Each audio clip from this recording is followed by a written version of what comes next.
Avis vascular centre మన దేశంలోనే the best varicose vein hospital. శ్రీమాత్రే నమః, శ్రీ గురుభ్యో నమః.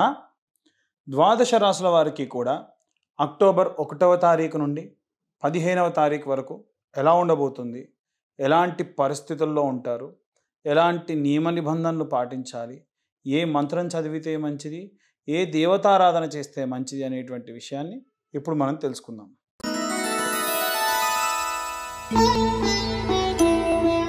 సింహరాశి వారికి సంబంధించి అక్టోబర్ 1వ తారీఖు నుండి అక్టోబర్ 15వ తారీఖు వరకు ఎలా ఉండబోతుంది అనేటువంటి విషయాన్ని ఇప్పుడు మనం తెలుసుకుందాం. సాధారణంగా సింహరాశి అనగానే మనందరికీ గుర్తొచ్చేది సింహం కదండి. కానీ సింహం యొక్క ప్రత్యేకత ఉంది. చాలామంది ఎవరైతే వీడియోస్ చూస్తున్నారో ఇంకొక 2 minutes చూస్తే వారి తత్వం ఏంటో క్లియర్గా చెప్తా. సింహం ఎప్పుడూ కూడా అడవికి రాజు, కానీ అది పులిలా చెట్టు పైదాకా ఎక్కగలదా, చిరుతపుల్లా ఉరకగలదా, ఏనుగంత బరువున్నది కాదు, నక్క జిత్తులు తనకు రావు. కానీ సింహం ఎప్పటికీ సింహం. ఎందుకు అంటే అవతల ఎంత పెద్ద జంతువు వచ్చినా, అవతల ఎంత పెద్ద జంతువు దాని మీదికి వస్తున్నా సరే అది మాత్రం ధైర్యంగా నిలబడుతుంది. ఒకవేళ ఒక్క అడుగు వెనక్కేసినా అత్యంత వేగంగా ఇంకొక 10 అడుగుల ముందుకు వేసి అవతల ఉన్నటువంటి దాని కుంభస్థలాన్ని కూడా బద్దలు కొడుతుంది. సింహరాశి యొక్క లక్షణం కూడా ఇలాగే ఉంటుంది. వీరు ఎప్పుడూ కూడా అండర్ రేటెడ్ పర్సన్స్ లాగానే ఉంటారు. అదేదో సినిమాలో చూపించినట్టు వాళ్ళకి ఫ్లాష్ బ్యాక్ అనేది రివీల్ అవుతుంటుంది అన్నమాట. తర్వాతకి అసలు వాళ్ళు ఏంటో అప్పుడు చూపిస్తారు. సో ఎప్పుడూ కూడా సింహరాశి వాళ్ళు మీకు మీరు లో చేసుకోకండి. ఈ రోజున మీ పరిస్థితి ఒకవేళ ఏమైనా బాగాలేకుండా ఉంది, ఉదాహరణకు మీకు ఇప్పుడు అష్టమంలో శని ఉన్నాడు అనుకోండి, నిజంగా కూడా ఈ యొక్క సింహరాశి వాళ్ళకి అష్టమంలో శని ఉన్నాడు. సో దీనివల్ల ఏమవుతుందనంటే అసలు లో అవుతారు. మిమ్మల్ని మీరే బాగా ప్రేరేపించుకోవాలి. మీరు ఒక్కసారి ఉత్సాహం తెచ్చుకొని పని చేయడం మొదలు పెడితే అద్భుతంగా చేస్తారు. సింహరాశి యొక్క లక్షణమే అది. అలాగే ఈ సింహరాశిలో ఉన్నటువంటి వారికి లగ్నంలో కేతువు, లగ్నంలో పాపగ్రహ సంచారం మంచిది కాదు, కానీ కేతువు మాత్రం కొన్ని డిఫరెంట్ టైప్స్ ఆఫ్ హెల్ప్ చేస్తాడు. డబ్బు పరంగా కాకుండా ఏవైనా సరే లోన్స్ పరంగా, అంటే వీళ్ళు ఎక్స్పెక్ట్ చేయని ఒక కరెంట్ అకౌంట్, ఆ కరెంట్ అకౌంట్తో లోన్ తీసుకోవడము, లేకుంటే వీరు కట్టేటువంటి ట్యాక్సెస్ అన్నీ ఏమైనా ఎగ్జెంప్షన్, ట్యాక్స్ ఏమైనా కట్టకుండా ఆగడము, ట్యాక్స్ కట్టేటువంటి ఫీ తగ్గడము, ఇవన్నీ కూడా వీళ్ళకి లాభిస్తాయి. సో డైరెక్ట్గా కాకుండా ఇండైరెక్ట్గా కూడా వీళ్ళకి బాగుంటుంది. 2వ స్థానంలో శుక్రుడు మరియు సూర్యుడు. ద్వితీయ స్థానంలో ఎప్పుడైనా సరే శుక్రుడు బాగుండాలి. బాగాలేకుండా ఉంటే కాస్త ఇబ్బందే. ఎందుకు అంటే భార్యాభర్తలు ఇద్దరి యొక్క వాగులాట వల్ల, లేదా ఒకరితో ఒకరు మాట్లాడుకునేటప్పుడు ఇంకెవరన్నా విని వీళ్ళకి సంబంధించినటువంటి అస్సలు చెప్పకూడనటువంటి ఒక టాప్ సీక్రెట్ని అందరికీ టామ్ చేసేస్తారు. సో ఎప్పుడు కూడా భార్యాభర్తలు 4 గోడల మధ్యలో పర్సనల్గా మాట్లాడుకోవాలి తప్ప 40 మందిలో మాట్లాడితే ఒకరికొకరు చులకనైపోతారు. అలాగే ఈ యొక్క సూర్యుడు ద్వితీయ స్థానంలో ఉండడం వల్ల గవర్నమెంట్ అండ్ సెంట్రల్ గవర్నమెంట్ ఉద్యోగస్తులందరికీ కూడా బాగుంటుంది, ఎటువంటి సందేహం లేదు. తృతీయ స్థానంలో బుధుడు ఎప్పుడు 3rd హౌస్లో ఉన్నా మంచి కమ్యూనికేటింగ్ స్కిల్స్ ఉన్నాయన్నమాట. కాబట్టి ఏ ప్రాబ్లం లేదు. బుధుడు చాలా మంచి కమ్యూనికేషన్స్ చేస్తాడు. కుజుడు బాలేని కారణం చేత మనకు మనుషులే కాకుండా కొన్ని రకాలైనటువంటి వస్తువులు కూడా మనతో కమ్యూనికేట్ చేస్తాయండి. సీరియస్లీ ఎలాగ చెప్తా. ఉదాహరణకు మన బండి ఒకసారి మనం ప్రారంభించేటప్పుడు బండి బాగుందనుకోండి, ఇవాళ ఏందో కొంచెం ఉత్సాహంగా ఉంది అనుకుంటాం. ఒకవేళ బండి అసలు ప్రారంభించి బయలుదేరేటప్పుడే ఏదో సతాయిస్తూ ఇబ్బంది పెడుతూ ఉందనుకోండి, ఇక ఇవాళంతా కొంచెం ఇద్దా అయ్యేటట్టుంది అన్న బాధ ఒకటి వస్తుంది. అంటే ఇది ఒక మూఢనమ్మకం అనుకోండి, కానీ కొన్ని రకాలుగా కొన్ని సందర్భాల్లో ఏమవుద్దంటే కొన్ని జరిగేటువంటి సిచ్యువేషన్స్ మనకు ఆనందాన్నిస్తాయి, బాధ పెడతాయి. కాబట్టి కుజుడు కూడా ఆ కోవకు చెందినటువంటి వాడే. కుజుడు భౌముడు అంటారు. కాబట్టి భూ సంబంధితమైనటువంటి వ్యవహారాలు, ఆరోగ్యపరమైనటువంటి విషయాల్లో జాగ్రత్తగా ఉండాలి. ముఖ్యంగా మీ అన్నదమ్ములు, అక్క చెల్లెలు ఎవరైనా సరే ఆరోగ్యం పరంగా ఇబ్బంది పడుతుంటే జాగ్రత్త వహించండి.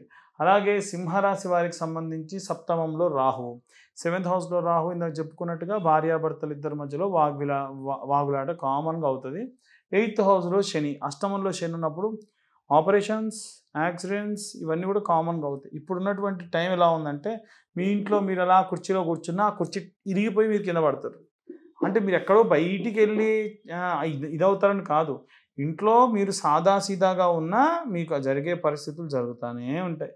కాబట్టి జాగ్రత్తగా ఉండండి అంతే. ప్రతి చిన్న విషయాన్ని కూడా జాగ్రత్తగా తీసుకుంటే ఎటువంటి ఇబ్బంది ఉండదు.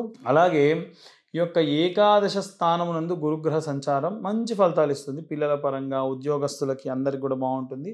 ఇవన్నీ గోచరరీత్యా చెప్పే విషయాలు మాత్రమే. ఇక అందరూ సంబంధించి అసలు మీ జాతకంలో గ్రహ సంచారం ఎలా ఉందో తెలుసుకోవాలనుకుంటే మీ పేరు, date of birth, time, place కింద ఉన్న నెంబర్కి వాట్సాప్ చేయండి.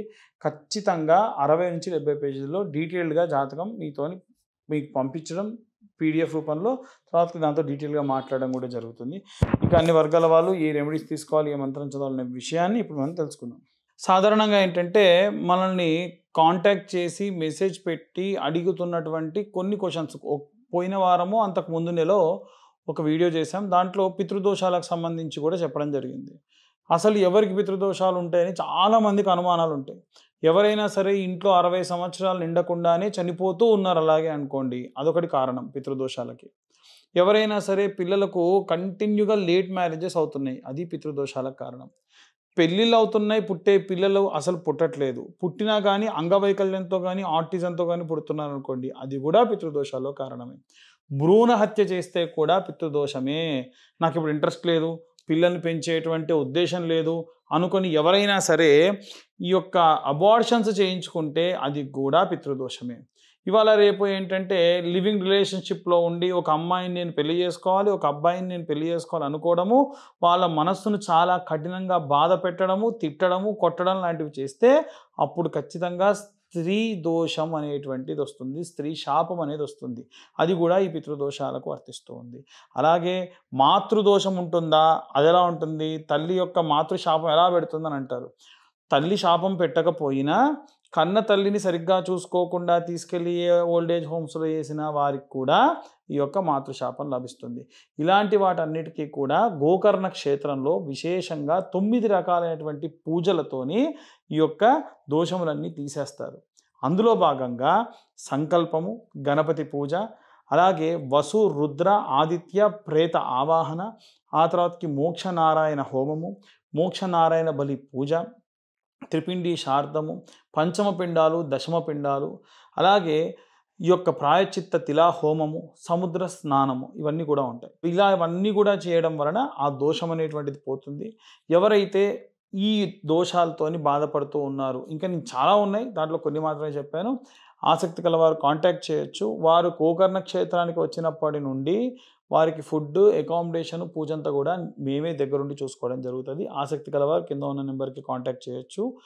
ఇప్పుడు మనం వీడియో స్టార్టింగ్లో చెప్పుకున్నాం కదా, ఎవరైనా రుణదోష బాధలున్నా, ఇంకా ఏవైనా సరే ఆరోగ్య సమస్యలు ఉంటే ఏ మంత్రం చదివితే మంచిది అని ఆ మంత్రాలు ఇక్కడ పెట్టడం జరిగింది. కింద డిస్క్రిప్షన్లో కూడా ఇస్తాను. ఆ మంత్రం ఏమిటి అంటే ఓం నమో భగవతే వాసుదేవాయ ధన్వంతరయే అమృత కలశహస్తాయ సర్వమాయా వినాశకాయ త్రైలోకనాథాయ శ్రీ మహావిష్ణవే నమః.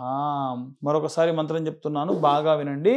ఓం నమో భగవతే వాసుదేవాయ ధన్వంతరయే అమృత కలశహస్తాయ సర్వమాయా వినాశకాయ త్రైలోకనాథాయ శ్రీ మహావిష్ణవే నమః. అలాగే ఎవరికైనా రుణ బాధలు విపరీతంగా మనకి ఇవాళ రేపు ఏంటంటే అప్పులు చేయాల్సి వస్తుంది, ఆ అప్పుల బాధ తీరాలి అని అంటే ఈ మంత్రం, ఆరోగ్యం బాగాలేనటువంటి వాళ్ళు నిత్యము కూడా 21 సార్లు మీరు బయటికి వెళ్ళేటప్పుడు తులసి దళాలు నీళ్ళలో వేసుకొని మంత్రం చదివిన తర్వాతకి ఆ నీళ్ళని తీసి ఇంకొక ప్లేట్లోకి తత్సత్ బ్రహ్మార్పణమస్తు అని విడిచిపెట్టి ఆ తీర్థంగా తాగాలి. అలా తాగడం వల్ల ఆరోగ్య సమస్యలు అయిపోతాయి. మీకు పంచ తులసి అని ఉంటుంది, అది కూడా వాటర్లో వేసుకొని పరిగడుపుని తాగడం వల్ల కూడా చాలా మంచిది. గోపంచకం కూడా ప్యూర్గా పట్టుకొని వచ్చి బెల్లం వేసి మరగబెట్టి తాగితే ఏ రోగాలు రావండి. ఆరోగ్య సమస్యలు ఉన్నటువంటి వారికి అత్యంత శ్రేష్టమైనటువంటి మందది. అలాగే రుణ బాధలు పోవాలి అంటే ఓం శ్రీం గం రుణహర్తయే గం శ్రీం ఓం గణపతయే నమః. గణపతి విశేషంగా రుణమోచ గణపతి అని కాశీలో కూడా పరమశివుడి చుట్టూ ఉన్నటువంటి గణపతులలో ఒక గణపతి రుణ విమోచన గణపతి. అప్పులు తీరాలంటే ఆయనకు పూజ చేస్తే మంచిది. ఆయన యొక్క మంత్రమే ఇది. ఈ మంత్రం కూడా రోజుకు 21 నుండి 108 సార్లు మీ శక్తి కొలది చేసి తత్సత్ బ్రహ్మార్పణమస్తు నీళ్లు తీసి పక్కన వేసి ఆ నీళ్లు తాగండి. ఆ మంత్రం ఏమిటో చూడండి. ఓం శ్రీం గం రుణహర్తయే గం శ్రీం ఓం గణపతయే నమః. ఈ మంత్రం చదవడం వల్ల విశేషంగా రుణ బాధలన్నీ కూడా పోతాయి. అయితే మేము జాతకానికి సంబంధించి గోచార రీత్యా మాత్రమే అందరికీ కూడా చెప్పడం జరుగుతుంది. విశేషంగా ఎవరికి వాళ్ళకు పర్సనల్ జాతకం తెలుసుకోవాలని ఉంటుంది. ఆ జాతకం తెలుసుకోవడానికి మీ పేరు ఖచ్చితంగా ఉండాలి. మీ date of birth, time, place మాకు పంపిస్తే డీటెయిల్డ్గా జాతకం గురించి మాట్లాడడం జరుగుతుంది.